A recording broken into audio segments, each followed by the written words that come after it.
Con Vladimir Putin. Parece que Sánchez en este caso tampoco ha hecho demasiado caso a lo que ha dicho von der Leyen. Tenemos ya a Fernando Moragón, experto en geopolítica, especializado en Rusia, Asia Central y China. Fernando, buenas tardes, ¿cómo estás? Buenas tardes, Marta. Pues como decía ayer, recién llegado de China y de Singapur y con muchas cosas que contar. Para empezar, os voy a dar una exclusiva mundial.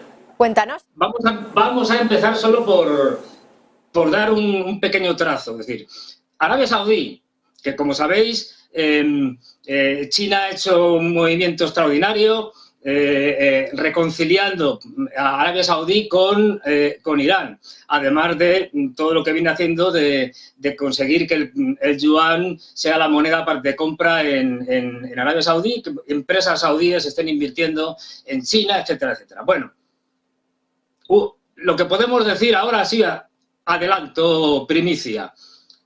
La principal empresa en temas de armamento saudí se va de Estados Unidos, está echando consultores, no quiere saber nada más con Estados Unidos y abre oficinas en Rusia y China.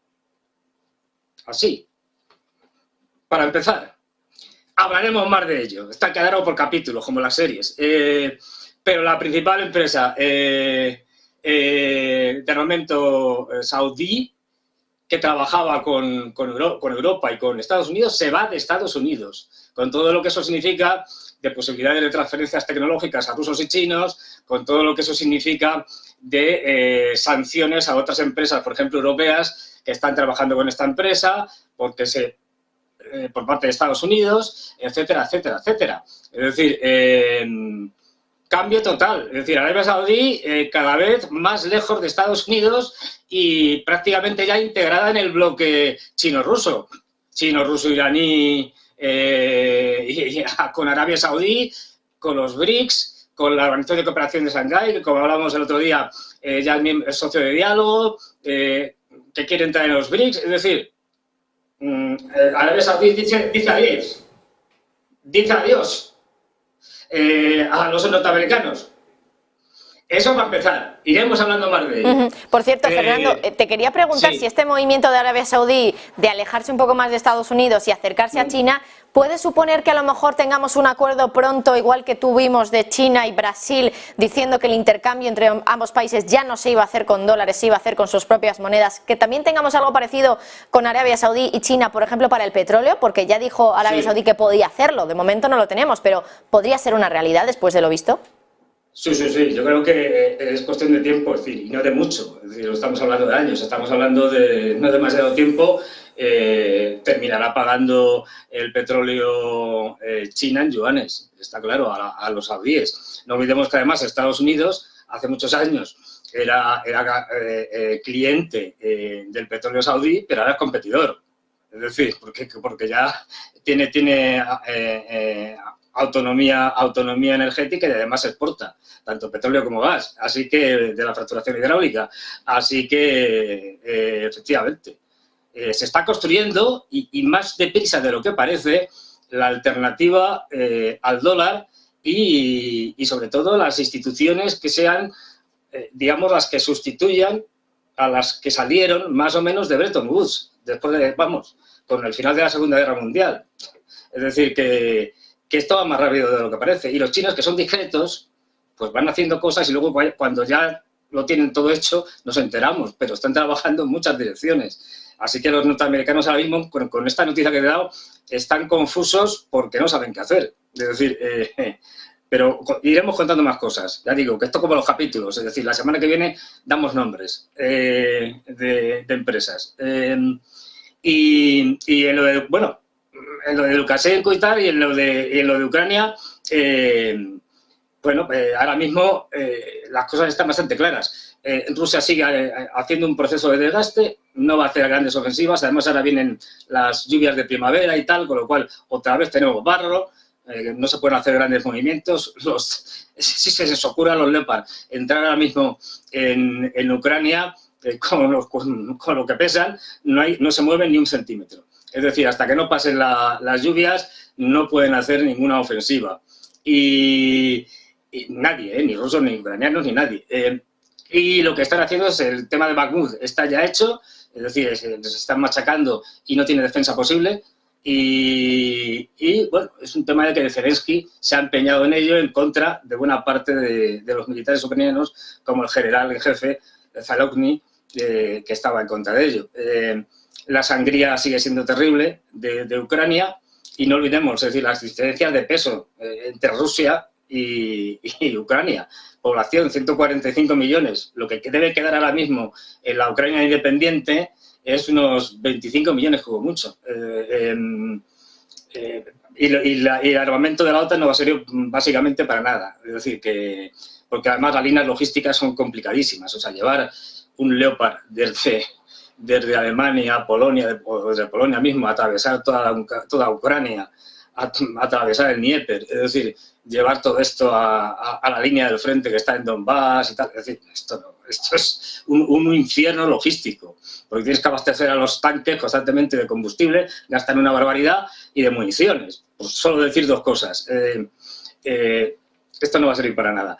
Pero estamos en la gran... Es decir, se supone que habrá una gran ofensiva en primavera-verano porque los americanos han obligado a los ucranianos a que haya una, por lo menos, victoria simbólica antes de que finalice el verano. Y bueno, y en el caso de China ya te digo que estaba allí, y allí todo el mundo, cuando digo todo el mundo, digo fuentes oficiales y tal, todo el mundo tiene claro que Estados Unidos terminará provocando una guerra contra China, y se están preparando para ello, claro. Bueno, pues muy interesante. Por cierto, allí en China, Fernando, ahora mismo está el presidente del gobierno, está Pedro Sánchez, y surgen un poco de dudas, ¿no?, en torno a cuáles son realmente los motivos que han llevado a Pedro Sánchez a ir para allá. Porque claro, escuchamos ayer a von der Leyen decir, ojo, que las relaciones comerciales entre Europa y China se van a determinar en función a cómo actúe Xi Jinping con Putin. Y aún así Pedro Sánchez hoy diciendo que se cierran acuerdos, que la relación se fortalece entre China y España, pero quería ver tu opinión sobre lo que ha dicho el presidente del gobierno y sobre esas relaciones un poco más fortalecidas entre China y España. A ver, el presidente del gobierno iba de listillo. Es decir, dice, yo vengo aquí aprovechando que tenemos el siguiente semestre de presidencia de la Unión Europea y tal, voy allí, me marco aquí, digamos, unas fotos con Xi Jinping y tal, y digo que negociamos lo de Ucrania, que hablamos de las inversiones de la Unión Europea y de China y de los negocios conjuntos y tal, hasta que la Unión Europea ha dicho, majete, tú vas, que te seas tengas la presidencia rotatoria de la Unión Europea no te permite hacer nada de eso. Es decir, así que olvídate, que es por donde va von der Leyen. Es decir, tú no puedes negociar nada en nombre de la Unión Europea, tú puedes negociar algo en nombre de España y ya veremos. Entonces, ha ido a hacer el paripé, es decir, el hacerse la foto y a marcarse de que estaba allí con Xi Jinping hablando después de Putin. Pero vamos, yo cuando hablaba con los chinos se partían de risa, te lo digo en serio, o sea, me decían, ¿y este hombre a qué viene?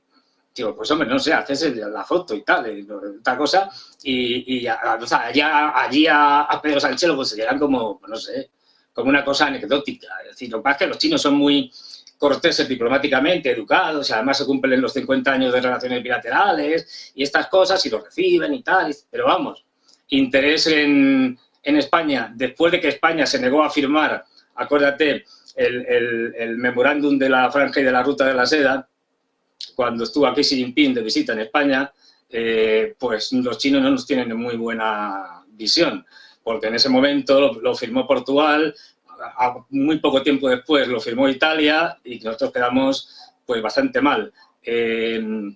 Así que, pues gran aprecio no, es decir, y incluso el turismo chino ya veremos si viene o no a España, porque cada vez tienen más ofertas internas, como en la isla de Hainan, por ejemplo, y ofertas en Asia. Y con la ruptura en dos bloques del mundo, pues aquí van a venir poco. Ni te cuento si los norteamericanos empiezan a meter sanciones extraterritoriales salvajes a los chinos, con lo cual se las pueden meter hasta en el turismo. Así que yo veo que no, que aunque China tiene la voluntad y a los chinos les gustaría que hubiera una Europa independiente de Estados Unidos, la realidad es bien diferente. Y por lo tanto, ellos no van a hacerle el juego a Estados Unidos, sabiendo que van a tener que enfrentarse a los norteamericanos, japoneses, etcétera, australianos, a la anglosfera, pues seguramente en poco tiempo, en 1, 2, 3 años, no más. Que es lo que le queda a Estados Unidos para poder atacar militarmente, digamos, de una forma potente contra los chinos, porque la verdad es que la velocidad de despegue de China es brutal. Es decir, es que no hay año en que no avancen una barbaridad. Lo contaba ayer, es que ya es decir, a los europeos, cuando vamos con un billete, sea un yuan, un renminbi, o sea un euro o tal, nos miran como si fuéramos del Paleolítico. Allí ya no se ven billetes, te los aceptan condescendientemente, como diciendo, pobre hombre, estos vienen de un sitio atrasado que se llama Europa. Pero es que las tarjetas de crédito pasa lo mismo. Allí tampoco se ven, están en los museos. Es decir, entonces allí todo el mundo paga con el móvil. Eso ya no existe. No estoy diciendo que esto sea ni bueno ni malo, pero que quiero decir que la velocidad de crucero que lleva China es brutal. Entonces, Europa se está quedando muy, muy, muy atrás, cada vez más. Y a pesar del interés que tienen siempre y que siempre han tenido los chinos con Europa, que es su gran mercado, pero claro, me temo que lo que van a hacer, me temo no, es seguro, es decir, en el momento que Estados Unidos lo decida, pues la señora von der Leyen y compañía le pondremos sanciones a China, que serán sanciones no tanto a China como con el caso de Rusia, autosanciones a nosotros.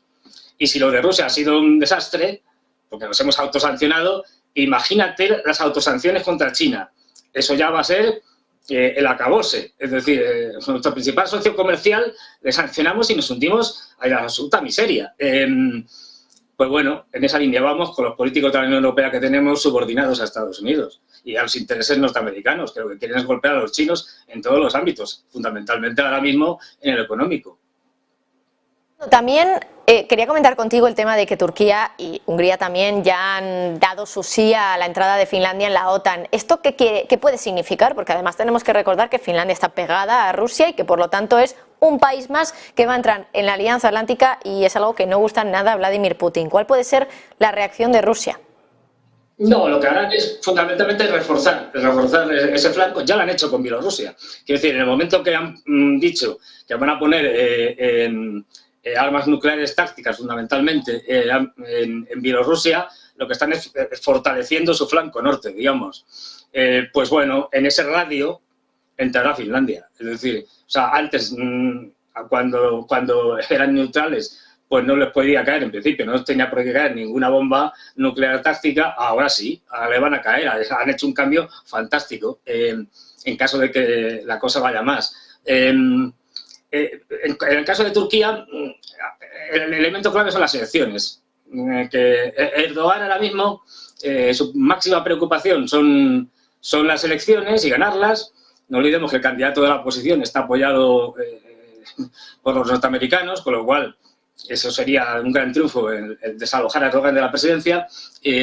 Así que, bueno, esto lo ha hecho como una canción de contención. No olvidemos que el país de los dos, el país potente desde el punto de vista armamentístico, de ejército y tal, es Suecia, no Finlandia, que tiene cuatro soldados, es decir, y no tiene nada. Entonces, bueno, Suecia sigue ahí, en la recámara, y desde luego le han estado tocando las narices a la OTAN desde la cumbre, desde antes de la cumbre de Madrid, que ya dijo Erdogan que no tragaba. Entonces, bueno, vamos a ver qué movimientos van a hacer y, sobre todo, las elecciones clave de Turquía, porque Erdogan al mismo tiempo está negociando también, no lo olvidemos. Es que Erdogan juega a todas las bazas posibles y en todas las mesas. Es decir, mientras tanto sigue negociando con rusos el tema del acercamiento a Siria y el que haya una futura reunión entre Erdogan y Bashar al-Assad. Es decir, que es que el sultán Erdogan no deja pasar una. Y ojo al Cáucaso, porque ahora mismo está la situación muy, muy, muy, muy peligrosa, con una posible conflicto en el que podrían intervenir tanto Irán como Rusia, como Estados Unidos y la Unión Europea en el enfrentamiento entre Armenia y Azerbaiyán, y con el golpe, los intentos de golpe, de revolución de colores, de golpe de Estado blando en Georgia por parte de los Estados Unidos. Es decir, de hecho los iraníes han hecho un movimiento y están llevando material militar de maniobras, como se hace siempre en estas cosas, a las cercanías de la frontera de Azerbaiyán, y ya les han dado un toque a los azerbaiyanos, a los azeríes, de que cuidado con lo que hacen, que hay temas prohibidos, y que el tema de la frontera de Irán con Armenia no se toca. Es decir, ahí no pueden invadir. Si lo hacen es casus belli. Es decir, o sea, que cuidado, porque la situación ahí puede estallar en cualquier momento. Igual estalla la semana que viene, que dentro de 5 meses, pero la situación está muy complicada. Bueno, pues Fernando Moragón, experto en geopolítica en Rusia, Asia Central y también China. Muchísimas gracias, como siempre, por estar con nosotros. Por cierto, una cosa, Marta, sí. La última. Cuando estuve hablando con Xi Jinping y me preguntó por Pedro Sánchez y tal, dije, pues el presidente del gobierno de España, no te preocupes. Me dijo, oye, cuando quiero informarme bien de noticias de economía, de geopolítica y qué tal, veo Negocios TV. O sea, que sepas que Xi Jinping ve Negocios TV. Bueno, pues me alegro. Muchísimas gracias, Fernando, por esa recomendación. Fernando Moragón, experto en geopolítica en Asia Central, en Rusia y en China. Gracias, un placer como siempre. Gracias. Y seguiremos pendientes de esa noticia que nos dabas también en exclusiva de Arabia Saudí, que se ha retirado de Estados Unidos, una empresa de armamento de allí, para irse a Rusia y a China. Bueno, pendientes también de las declaraciones que nos llegan ahora mismo.